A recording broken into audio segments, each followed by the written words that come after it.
26 जुलाई 2025 की सुबह एक पति अपनी पत्नी से कहता है कि क्यों ना चलो मैं तुम्हारे मायके घुमा देता। बाकी पत्नी अपने मायके जाने से मना कर देती है। फिर पति अपनी पत्नी से कहता है कि जब तुम मायके नहीं जा रही तो मैं भी जा रहा हूं अपनी दुकान खोलने। पति अपनी दुकान पे चला जाता है। बाकी शाम को जब वो अपनी दुकान बंद करता है, घर आता है तो अपनी पत्नी को घर में नहीं पाता। अपनी माँ, अपनी बहन, अपनी पिता, अपने सारे घर वालों से अपने पत्नी के बारे में पूछता है। जब पत्नी के बारे में पूछता है तो घर वाले उसे बताते हैं कि दरअसल उसका सिंदारा आया था। सिंदारा खास करके जो तीज का त्योहार होता है उस पे महिलाओं को उसके मायके से आता है। इसमें कपड़े होते हैं, इसमें ज्वेलरी होती है, इसमें साजो श्रृंगार के सामान होते हैं जो कि एक लड़की के लिए उसके मायके से आते हैं। घर वाले बताते हैं कि दरअसल जो व्यक्ति सिंदारा लेके आया था वो उसी के साथ मायके चली गई। पति इस बात से बड़ा ही नाराज होता है और यहीं से एक कत्ल होता है। पति ये सोचने पे मजबूर हो गया था कि मैंने तो सुबह उससे कहा कि चलो मायके घुमा देता हूं, तो मेरे साथ गई नहीं और ऐसे किसी और के साथ मायके चली गई। और जो कत्ल होता है, जिसका लगभग 8 महीने पहले विवाह हुआ था और 7 महीने की प्रेग्नेंट भी थी, बाकी उस महिला का इतनी बेरहमी से कत्ल कर दिया जाता है। आखिर ये पूरी कहानी क्या है, कहाँ की है, इसको जानने के लिए हमारे साथ वीडियो में अंत तक बने रहिएगा। नमस्कार, मैं सावित्री यादव आप सभी का क्राइम कथा में स्वागत करती हूँ। उम्मीद है हमारी क्राइम कथा की सारी फैमिली अच्छी होगी, अपना ख्याल रख रही होगी। आज मैं जिस सच्ची कहानी को लेकर आप लोगों के बीच हाजिर हूँ, बड़ी ही हैरान कर देने वाली है, परेशान कर देने वाली है। दरअसल उत्तर प्रदेश का एक जिला लगता है मेरठ, और यही मेरठ का एक थाना लगता है भावनपुर। इसी भावनपुर थाना क्षेत्र का एक इलाका लगता है कीनानगर। इसी कीनानगर का रहने वाला रविशंकर, जिसकी उम्र होती है 28 साल, दरअसल 2 अगस्त 2025 की सुबह सुबह लगभग 8 बज रहे थे, ये अपनी पत्नी को फोन करता है। गंगानगर थाना क्षेत्र का एक गांव लगता है अंबेड़ा। पत्नी, जिसका नाम होता है सपना, वो अपनी पत्नी को फोन करता है और वो कहता है कि मैं तुमसे मिलना चाहता हूं। इसके बाद पत्नी कहती है कि ठीक है, तुम आ जाओ, मुझे कोई ऐतराज नहीं। इसके बाद जो रविशंकर है वो अपनी पत्नी से मिलने के लिए उसकी बड़ी बहन के घर पहुंचता है, जिसका नाम ममता होता है। जब रविशंकर अपनी पत्नी सपना के पास पहुंचता है, उसकी बड़ी बहन के घर, जिसका नाम ममता होता है, तो ममता का पति भी काम पे जा चुका रहता है, जिसका नाम मुन्ना होता है। इसके 2 बच्चे रहते हैं, वो भी काम पे चले गए रहते हैं। घर में ममता और उसकी छोटी बहन सपना होती है। जब रविशंकर पहुंचता है तो पहले नाश्ता पानी करता है। इसके बाद जो बड़ी बहन ममता है वो अपने घर के कामों में मसरूफ हो जाती है, काम काज करने में व्यस्त हो जाती है। तभी ये जो रविशंकर वो अपनी पत्नी से कहता है कि तुमको इतने दिन आए हो गए, क्या तुम्हें मेरी याद नहीं आ रही थी? इसके बाद पत्नी कहती है कि ऐसी कोई बात नहीं, मुझे भी आपकी याद बहुत सता रही थी। रविशंकर कहता है कि बताओ तुम अगले 26 जुलाई को घर से आई हो और आज 2 अगस्त हो गए। क्या इन दिनों में तुम मुझे कोई फोन भी नहीं कर पा रही थी? इतना तुम व्यस्त हो गई थी। तब वो कहती है कि ऐसा कि जो जीजा हैं और जो उनके बच्चे हैं, मेरी बहन है, मैं इन लोगों के बीच आ जाती हूँ तो मुझे दुनिया जहां की कोई खबर ही नहीं रहती। और वैसे आपकी याद तो मुझे आ ही रही थी। इस पे रविशंकर कहता है कि क्यों ना चलो ऊपर वाले कमरे में हम लोग बैठ के कुछ देर आराम से बातचीत कर रहे।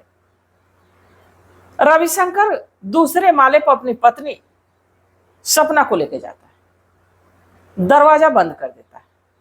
दरवाजा बंद करने के बाद अपनी पत्नी से कहता है कि ऐसा है कि तुम आंख बंद करो, मैं तुम्हारे लिए कुछ तोहफे लेके आया। जब ये बात पति कहता है तो जो पत्नी वो बड़ी खुश हो जाती, और कोई भी पत्नी होगी तो वो खुश ही हो जाएगी। अब जब खुश हो जाती है पत्नी तो सपना अपनी आंख बंद कर लेती, और जो रविशंकर वो अपने पास से एक धारदार हथियार निकालता है, जबकि उसके पास कोई हार नहीं होता, कोई तोहफा नहीं होता। उस धारदार हथियार से लगभग 20 बार सपना के जिस्मों पे वार करता है। सपना की चीख तो निकलती, पर इतनी ज्यादा चीख नहीं थी कि वो दूर तक जाए, क्योंकि जब तक वो चीख पाती तब तक रविशंकर उसे मार चुका होता। बाकी उसकी एक आवाज उसके बहन के कानों तक जाती। भागती हुई आती, दरवाजा खोलने की कोशिश करती है तो दरवाजा भीतर से बंद होता है। वो चीखने लगती है, चिल्लाने लगती है। देखते ही देखते वहां पे लोग इकट्ठा हो जाते। बाकी दरवाजा भीतर से खुलता नहीं। सुबह के तकरीबन 11 बज रहे होते। रविशंकर पुलिस को फोन कर देता है। कुछ ही देर में पुलिस भी आ जाती है। रविशंकर कहता है कि मैंने अपनी पत्नी को मार दिया। लोग ये सोच रहे थे कि पुलिस को बुलाया जाए, तब तक पुलिस वहां आ ही जाती है। सभी सोचने पे मजबूर है कि आखिर पुलिस को बुलाया कौन। पुलिस वाले रविशंकर को आवाज दे रहे हैं कि दरवाजा खोलो, दरवाजा खोलो, हम पुलिस वाले। रविशंकर दरवाजा जब खोलता है तो भीतर का मंजर और रोंगटे रूह को कपा देने वाला होता है। सारे लोग हैरान होते हैं, परेशान होते हैं। डेड बॉडी को पुलिस अपने कब्जे में लेती है, पोस्टमार्टम के लिए भेजती है। जबकि जो ये सपना होती, जिसकी शादी को 8 महीने हुए रहते, 7 महीने की वो प्रेग्नेंट होती, बाकी इस पे भी रविशंकर को तरस नहीं आता, दया नहीं आती। दरअसल रविशंकर की शादी दिसंबर 2024 में जब सपना का रिश्ता रविशंकर के लिए आता है तो सपना देखने में हसीन और खूबसूरत, रविशंकर पसंद कर लेता है। दोनों की शादी हो जाती है। बाकी शादी होने के बाद जब सपना दुल्हन बन के रविशंकर के घर आती तो कोई भी बात होती तो ज्यादा अपने जीजा का ही नाम लेती, और ये बात रविशंकर को रास नहीं आती। रविशंकर बड़ा ही हैरान रहता, परेशान रहता कि मैं इसके सामने हूं, बार बार अपने जीजा का नाम ले रही, और वो फैसला कर लेता है कि इससे मैं अलग हो जाऊंगा। तभी उसे पता चलता है कि जो उसकी पत्नी वो गर्भवती। अब वो अपनी पत्नी से अलग नहीं हो पाता। ये सोचता है कि हो सके जब बच्चा आ जाए तो बच्चे में मसरूफ हो जाएगी, व्यस्त हो जाएगी, तो अपने जीजा से, अपने जो उसके सगे संबंधी उनसे दूरी हो जाएगी और हम लोगों का रिश्ता गहरा हो जाएगा। यही सोच के वो अपनी पत्नी से अलग नहीं होता है। धीरे धीरे वक्त गुजरता है। बाकी 26 जुलाई 2025 को जब रविशंकर अपनी पत्नी सपना से कहता है कि चलो, मैं तीज का त्योहार नजदीक आ रहा है, मैं तुम्हारे मायके घुमा देता हूं, तो इस पे सपना मना कर देती है, कहती है कि नहीं। बाकी जैसे ही सपना का भाई सोनू सिंदारा लेके उसके ससुराल आता है तो कहता है कि ऐसा कि तुमको अगर जो मायके चलना हो तो चल सकती है। इसके बाद वो कुछ सोचती समझती नहीं, किसी से पूछती आछती नहीं, वो अपने मायके अपने दीदी के घर चली जाती। और 26 जुलाई से 26 बीत जाती, 27 बीत जाती, 28 बीत जाती, 29, 30, 31 ये तारीखें बीतती रहती। बाकी रविशंकर के पास ना ही सपना कोई फोन करती और ना ही पूछने की जरूरत समझती है कि तुम कैसा सोच रहे हो, मैं तो यहाँ आ गई और मैं कुछ दिनों बाद वापस आ जाऊंगी। अब इसी बात से रविशंकर बेहद परेशान होता है और सोच लेता है कि अब मैं इसको ना सिर्फ अपनी जिंदगी से दूर करूंगा बल्कि इसे दुनिया जहां से ही दूर कर दूंगा। और यही फैसला करके 2 अगस्त को वो अपने शाहड़ू के घर जाता है, यानी सपना की दीदी जो बड़ी दीदी होती है ममता, उसके घर जाता है। और वहां जाने के बाद इस गुनाह को अंजाम देता है। जब रविशंकर से पूछा जाता है तो रविशंकर बिना किसी जोर जबरदस्ती के, उसने तो पुलिस को खुद ही बुलाया था, अपने गुनाह को कबूल कर देता है कि मैंने इसका कत्ल किया। बाकी वो ये नहीं समझ पाता कि जब ये जो सपना है अभी मात्र महज 5 वर्ष की थी तो उसकी माँ इस दुनिया को छोड़ के चली गई। इसके बाद जैसे ही उसकी बड़ी बहन की शादी होती वो अपने बड़ी बहन के साथ ससुराल चली जाती। और जैसे उसकी बड़ी बहन अपने बच्चों को पालती, जैसे उसका जीजा अपने बच्चों को प्यार दुलार देता, वैसे ही सपना को भी दुलार प्यार दे के अपनी बेटी की तरह पालते हैं।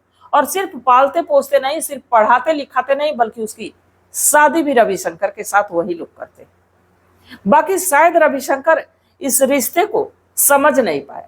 उन लोगों को भी पछतावा है कि रविशंकर ने इस रिश्ते को कहां पे ले जाके फिट कर दिया।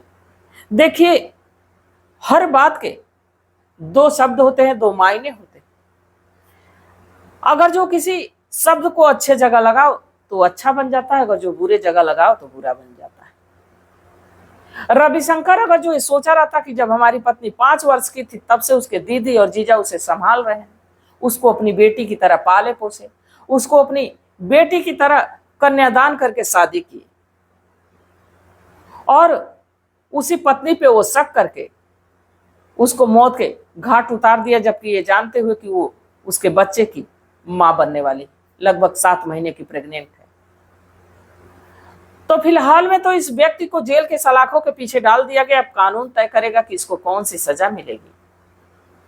बाकी इस पे आप लोगों की क्या सलाह, आप लोगों की क्या राय कि रविशंकर को कौन सी सजा मिलनी चाहिए इस गुनाह जो कि इंसानियत को भी शर्मसार कर देता है, सारे रिश्ते नातों को, सारे मान मर्यादाओं को तोड़ देता है।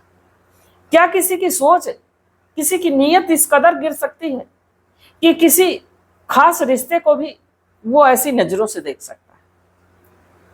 तो आप लोगों की सलाह बेहद मायने रखती है। आप लोग अपना मशवरा जरूर दीजिएगा, क्योंकि आपके मशवरे का हमें बेसब्री से इंतजार रहता है। और इस कहानी को सुनाने का मेरा उद्देश्य ये नहीं था कि किसी की भावनाओं को ठेस पहुंचाया जाए, किसी को आहत किया जाए, बल्कि बस इसलिए कि लोगों को जागरूक किया जाए, लोगों को सचेत किया जाए। तो आप लोगों के मशवरे का हमें बेसब्री से इंतजार रहेगा। तो तब तक आप लोग अपना ख्याल रखिए, अपने परिवार का ख्याल रखिए, बाल बच्चों का ख्याल रखिए। मिलते हैं कल एक नई वीडियो के साथ। तब तक के लिए जय हिंद, जय भारत।